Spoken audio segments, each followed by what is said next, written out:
As NASA tries to reroute an asteroid, scientists at the University of Minnesota have made a mind-blowing discovery right in their own backyard. Geologists believe that a massive meteor crashed into what is now Inver Grove Heights, a suburb of the Twin Cities, about 500 million years ago. What they believe to be the site of a meteor crash was found in Dakota County. It spans about 2.5 miles wide and dates back 490 million years. Now, despite the crash close to home and NASA's recent mission, researchers say there is likely no immediate threat. It's not something that we need to necessarily worry about in our lifetimes, but to know that it could happen, and NASA even, is exploring ways to stop it from happening is really interesting. Now they're calling the one at Inver Grove Heights the Pine Bend Impact. If verified, it would be the first meteor site in Minnesota among just 190 known sites worldwide.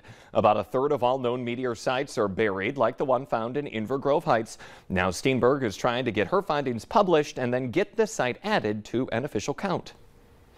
The matchup against the Kansas City Chiefs and Tampa Bay Buccaneers is still scheduled to take place in Florida on Sunday night, but the NFL says the game will take place in Minneapolis if it's forced to move because of Ian. The NFL is still monitoring the situation, but they say it is standard procedure to have a contingency plan in place. The plan is for the matchup to be held at U.S. Bank Stadium if Tropical Storm Ian makes play in Florida impossible. Now the Vikings will be in London on Sunday, and that will leave the stadium available for use. The Pentagon is giving more aid to Ukraine. The DoD announced another $1.1 billion aid package on Wednesday. The aid comes after a series of Russian-orchestrated referendums in occupied territory. The White House calls those votes a sham, saying that the Biden administration will not recognize any annexed territory as part of Russia.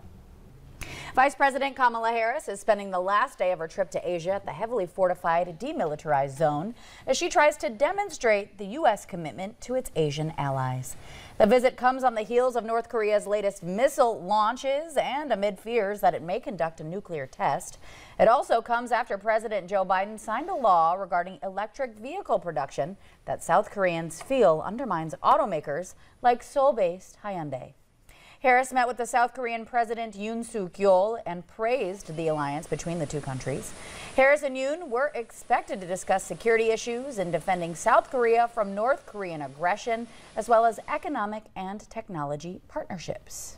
Let's see how people are responding now to that question of the morning on Facebook. Our question today is, anyone can wear these, but 2/3 of the people who do are female. Here are some of your guesses. Bev says mittens, Betty says Crocs, and George says flip-flops. So the Crocs and flip-flops, I was kind of going along the same lines. Yeah, you guessed sandals, so you're right in line with the people here.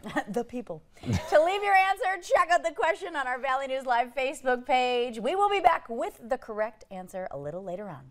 Coming up on the Valley today, a twist in the investigation into 2 deaths near Detroit Lakes. We have what a friend in the family says led to that murder-suicide.